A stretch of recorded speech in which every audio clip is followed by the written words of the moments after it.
Buddy, welcome back to another episode of Opt-In. Today's question comes from a member within the OPT community surrounding a new client with some pretty significant health challenges and the intricacies around training them on a strict ketogenic diet. And don't forget, if you have questions you would like for us to take a look at and answer on Opt-In, send us an email to optin@optexperience.com. Hope you enjoy. The background was male client, mostly cyclist background, just kind of amateur fun. I mean, it does a fair amount, rides in the snow, crazy, but I mean, just for fun and personal enjoyment.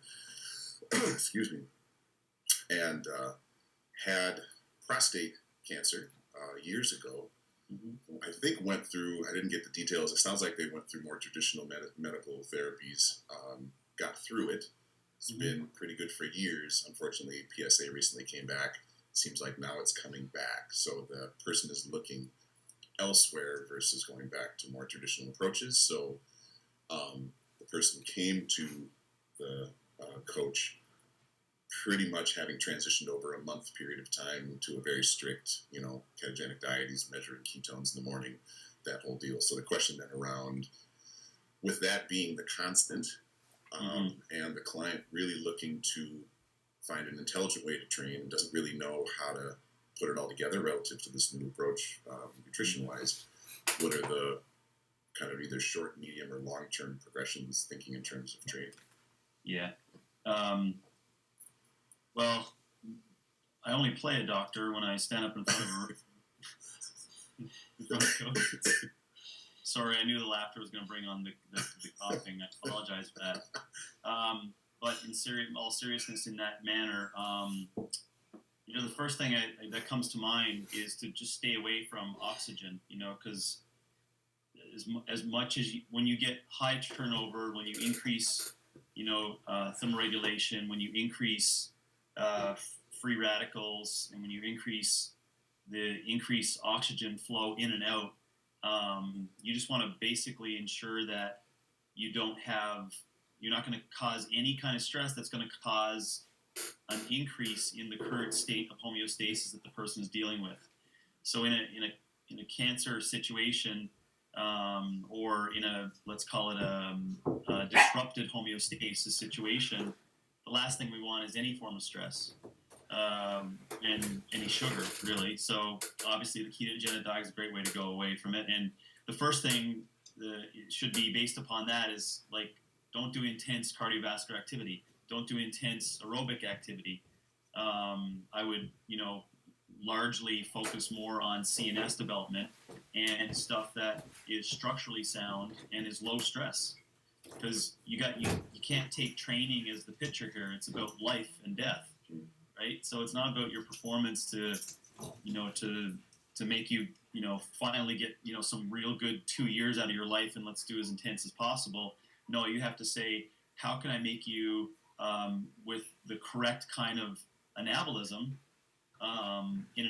put you in an anabolic state, really, so that you're not going to have growth of cells and organs, but meaning that you're going to try to strengthen your immune system. So you strengthen your immune system by weight training. And so your immune system is your gut as well as your entire muscle system. And the stronger that becomes, the better you get at using fuels, and the better you get at maintaining and keeping a strong immune system, which is the number one thing that this person in this situation has to do. So the training, again, is probably, especially for the folks that are coming into our community and asking that, I would hope that they have that prescription that they can do that, meaning that they can prescribe structural balance bodybuilding, pretty much. Ironically, I'd like to know more about the thing, but it's a common occurrence with PSA issues or inflammatory prostate with folks who ride bike a lot. And it's just something that I think is being missed, that people should pick up on, that there's other ways of getting exercise in without causing that irritation to that area. And it's a real well-known thing within the cycling community of cancers and issues down there based upon overexposure to shutting off blood flow and irritating the area. But that's what I think about. And in common sense, you should say, well, what fuels do we need if we wanted to do CrossFit stuff or intense stuff or things like that? And it's going to be sugars, especially if you get into some intensity.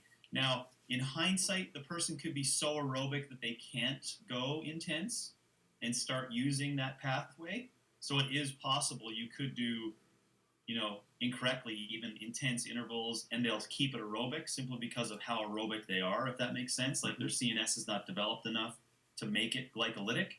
But I'd hesitate to do any intense intervals besides flow work or map, static holds, muscle endurance pieces. So the brain thinks of it as a CP workout or an ATP workout, and doesn't try to use sugars as a fuel source. Because number one, in the blood, you got none to use. Right. And your liver's levels are probably fairly low also. Yeah. I mean, and that's that's like what we talk about, Michael, with starting coaches. Like, it's tough to see people's faces when they say that. So we say in our CCP program, what's the number one reason 90% of all your clients come in? They're like, lose weight. Like, and what are you giving to them? Weight gaining stuff. Stressful, high intensity cardio activity. It's like, oh, that's interesting, because if you actually want to lose fat with clients, you need to do bodybuilding, and low carb. And that's, we're selling the low carb thing with the food profile, but we're giving intense physical activity. So it causes systemic inflammation, just a shit show. So, And it's back to the principles where if you want to stay lean, be in shape, and live long and prosper, weight training is not going to cause any issue for that. I mean, low intensity, Z1 type work would be perfectly, Yeah, but I would even, for that person, based upon their experiences and a cyclist, which I'm just going to make a pure assumption here, that they're a bit of a Nazi in terms of like their background and intensity for the sport, that I would say you put a heart rate monitor on them and say your zone 1 is walking. And you can't go above, like they'll try to brisk pace walk and like count their steps and do a time trial walking. Next thing you know, they'll be entered into a race walk, So I'd say keep it below 110, 115 beats per minute, and walk and do as much as you want. Hike, get some sunshine, enjoy the outdoors. That kind of thing would be their zone 1. I would imagine that would be a pretty interesting life coaching component too, because as much as the person's coming to the coach and saying, help me with, from what I can understand, with no strength training background really, and just all cyclic work, it's going to be a pretty interesting mind shift to just like flip the arrangement. But that's just part of the relationship, I suppose. Yeah, exactly, and that's the education. Again, that's what our answer is a lot of times. Number one, it's that we say it depends, and the second one is usually, well, I'm going to educate you because I'm the one who's educated, so I'm going to pass that information on to you. And what you read in Men's Fitness and what else is not true. So I'm going to educate you on what the best method is for you.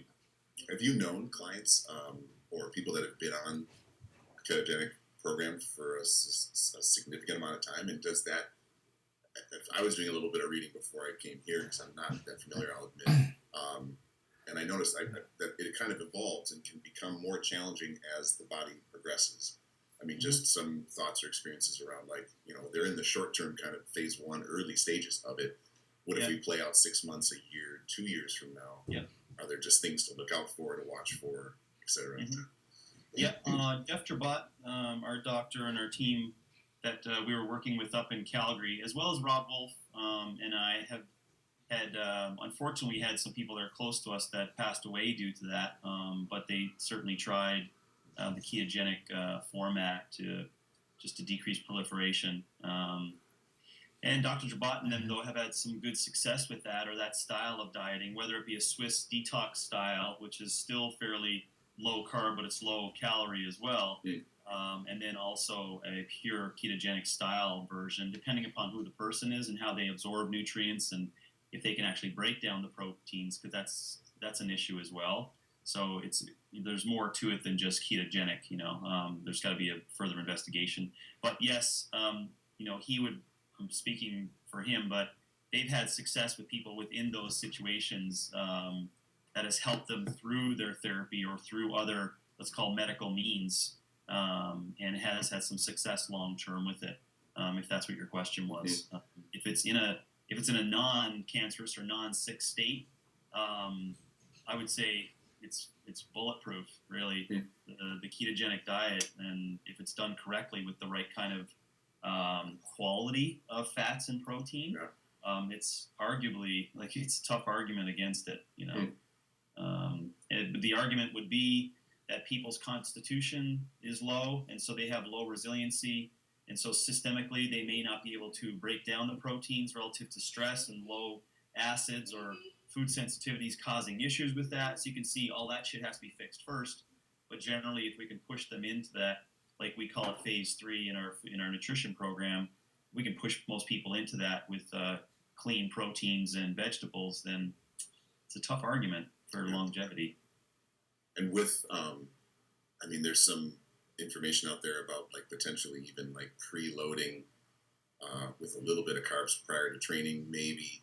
Again, if you're thinking in terms of the goal of the client in this case, where health is the priority, you wouldn't even go down that road. You just have to. That's like a kind of a half-assed way of trying to get a little bit more out of the training and try to kind of game the system a little bit. Yeah, because what you're going to get from that is the brain's going to look at that and go, interesting. I got a couple of different fuel sources to choose here. Now, which one is going to burn quick? So it'll make that decision and go, I'll feel that, especially in a deeper bicep curl set or something, or a deeper squat set.